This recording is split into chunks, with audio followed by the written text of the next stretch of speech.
So, good evening, everyone. This is a historic occasion. First activity of the Paccaya Foundation. And also, first time I've ever taught a retreat in the English language in Thailand. I think I taught a weekend retreat overseas before. So I'm usually speaking in Thai. So it's new experience for me here in Thailand. And we're going to start off with Precept ceremony. But before we do that, I'll just say a few words about precepts and sila and why we, not just how we do this, but why we do it. Have you talked about this? No. Okay. And so the word vinaya is a word that most people, at least in Thailand, associate with the monastic order, with the Sangha, and will immediately think of the 227 rules, or main rules of monastics. In fact, the meaning of Vinaya is much wider, much more comprehensive, and the Buddha himself referred to his teachings most commonly by the word Dhamma Vinaya. So we can summarize very simply that the Dhamma teachings refer to the training and education of the inner world, and the Vinaya of our conduct in the external world. And it's unfortunate that this word Vinaya has been neglected or overlooked so often, because it has led to many distorted representations of Buddhism, most particularly that it's only concerned with the inner reality, and that Buddhist training can lead to passivity, and the idea that the external world and the problems of the external world are not our concern. Our job is to find a way of living within the external world, however it would be, without suffering. In fact, the Buddha taught that we all have responsibility to try to create environments which are as conducive to the practice of Dhamma as possible, conducive to human flourishing as much as is possible. And the one of the main means by which we can accomplish that, at least within our own families and communities, is by a systematic training of our actions and speech.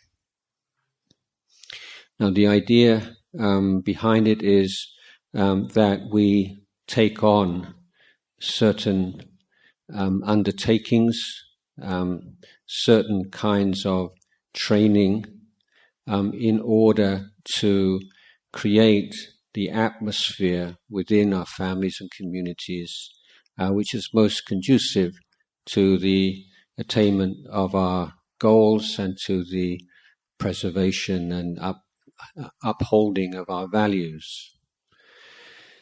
So in a daily life situation, the 5 precepts form that basic foundation.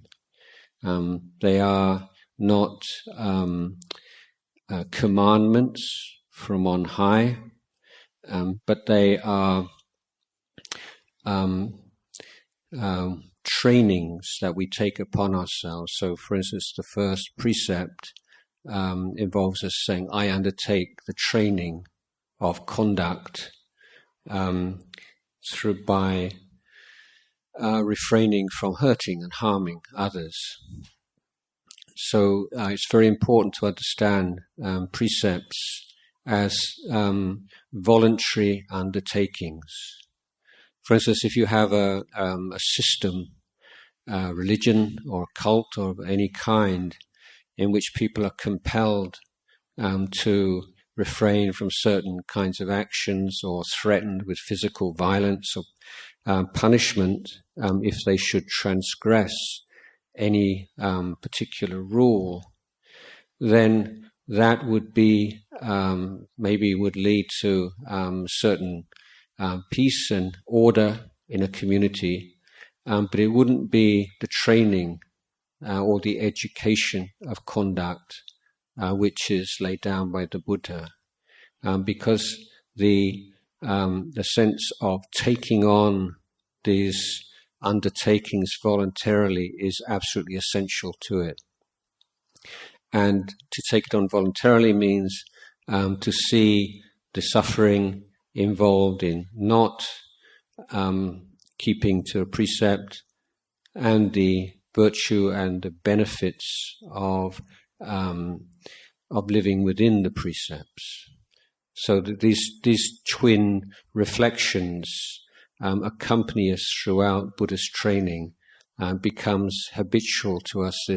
In everyday language, in English we say pros and cons, seeing the good and the bad points of things, but in particular the long-term, short-term suffering involved in the kind of behavior that we want to abandon, and the value and the freedom from suffering which will result from the abandonment of that kind of behavior.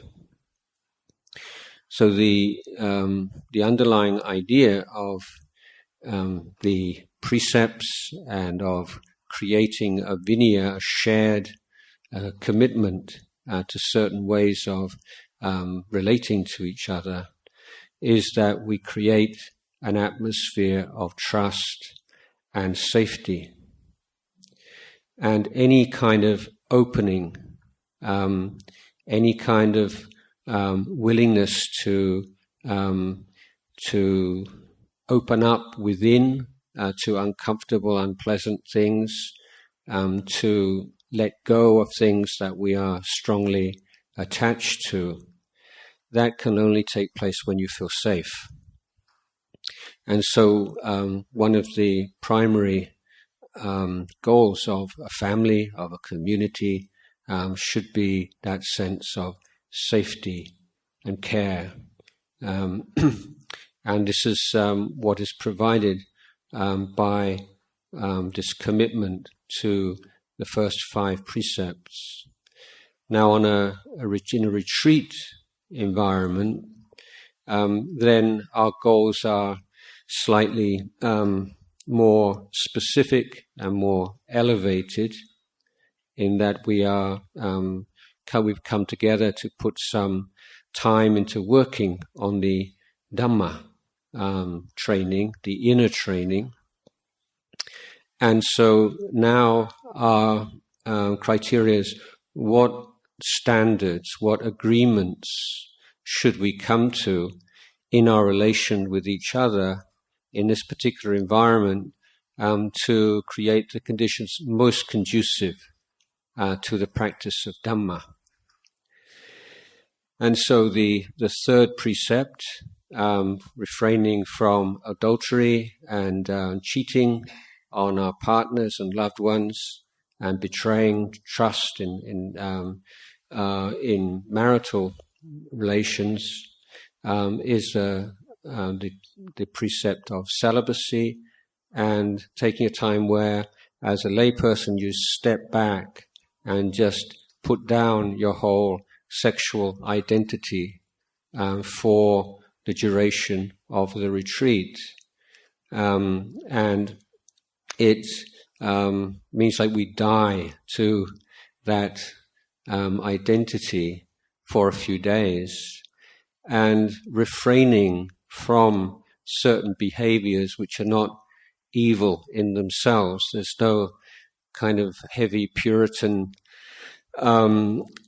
condemnation of sensuality or sexuality as such for the lay Buddhist, except that there is a reminder that sensual and sexual desires are extremely powerful and can easily become obsessive and come out of balance. So for a certain period of time, stepping back from that kind of conduct and that identity allows a new perspective on it, and to see whether or not it is in balance in our life, and whether we have a healthy relationship to our sensual and sexual desires. There's nothing that can upset the mind and confuse the mind and undermine meditation as much as very strong sensual and sexual desires. And so stepping back from those desires in the course of a period of intensive retreat is extremely helpful and conducive. The preparation of food, the consumption of food, the digestion of food, this is all work that our bodies have to do every day of our lives. And our relationship to food can often become quite neurotic, and just as with sex or any other sensual pleasure, it can become a crutch and something that we turn to escape from deeper problems. And having only one meal a day or 2 meals a day, eating only during the morning period, firstly frees up a lot of time for meditation and other constructive activities, and the reduction of food, giving the body much less need to work on digestion of food, also makes the mind brighter, and lightness of the body can create conditions for lightness of the mind. And monks and monastics who eat 1 meal a day and generally find that their need for sleep is reduced by reduction of intake of food, particularly by refraining from eating heavy meal in the evening. So clarity of mind, lightness of body, lightness of mind, these are things that we hope to achieve by refraining from eating in the afternoon and evening. Also, it is a practice of austerity and a practice of going against the grain and doing something that probably we would never think of doing otherwise, and realizing that it's not so difficult after all. And when you do have this kind of practice, which, as they say, is not, it's not an enlightening practice in itself, but it is something that requires a certain amount of patience and going against the grain. And it reveals to us that, we can do things like this that perhaps we didn't think that we could do, and opens up avenues to other kinds of austerities, which undertaken wisely, can accelerate the practice of meditation. In conjunction with the celibate precept, then this is also a time in which we can just put down this whole burden of concern about personal appearance, and how much time, especially probably even these days much more for women than for men, how much time and concern, worry and mental efforts put into appearance and grooming and cleaning and so on and so forth. and how much we come to identify with our physical appearance and the kind of image that we project in the world through the way we dress, through the way we wear our hair, and so on and so forth. Again, during the period of a retreat, firstly, it's an opportunity to put down that burden for a few days, take a holiday from that, and be a completely asexual being for a few days. But it's also, again, an opportunity just to step back from habitual behaviors just for a short period of time and assess to what extent that they are balanced and normal, and to what extent perhaps they become obsessive and become too much of a concern for us. The last precept is probably a little bit the one that seems a bit kind of strange, about refraining from high and luxurious beds, and maybe think, well, why is like a high bed any worse than a low bed? It's not really the height or the measurement of the bed, as much as it's an undertaking to relinquish the pleasures of sleep, in that the body, we all need certain amount of sleep, get sick if we don't.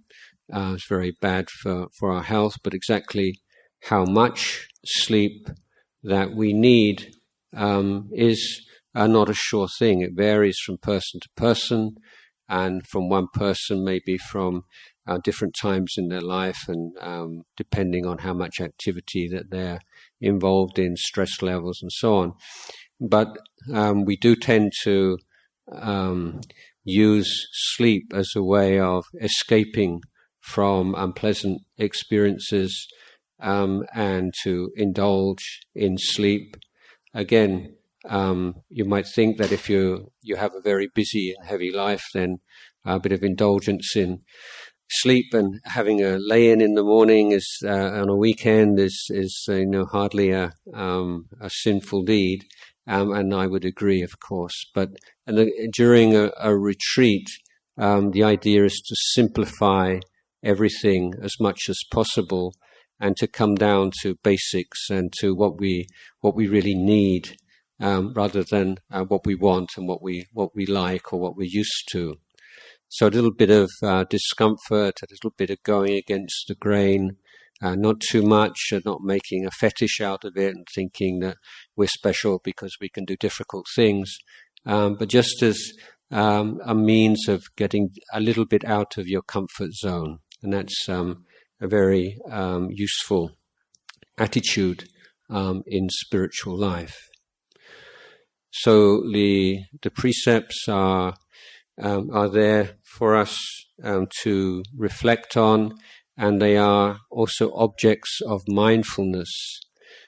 So there is often this idea that keeping precepts, then we're ready to embark on the practice of mindfulness. It's a prerequisite for practice, when in fact it is one part of practice. It is mindfulness is not like a quality that just sort of floats, like an awareness that's there in the air, but you have to be mindful of something. You have to have a clear object of mindfulness to create that kind of clarity of mind that is needed. And the precepts provide the first level of pegs for mindfulness, things that prevent you from losing track of where you are and what you're doing and why you're doing what you're doing.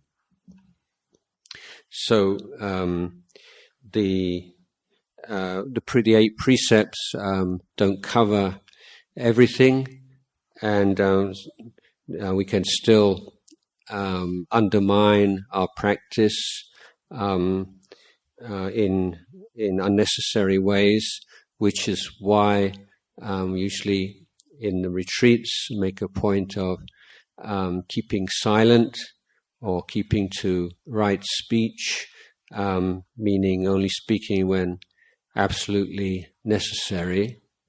Again, this is a very good meditation practice. It's not something, outside of the practice. It's very much a practice in itself.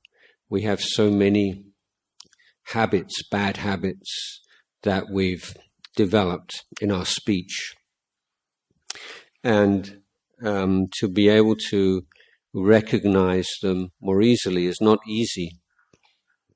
But taking on a practice of refraining from speech for a certain period of time allows us to see that intention to speak, and to see, for instance, how often we speak just because we find silence uncomfortable, or we're afraid that the people we are with will find our silence uncomfortable.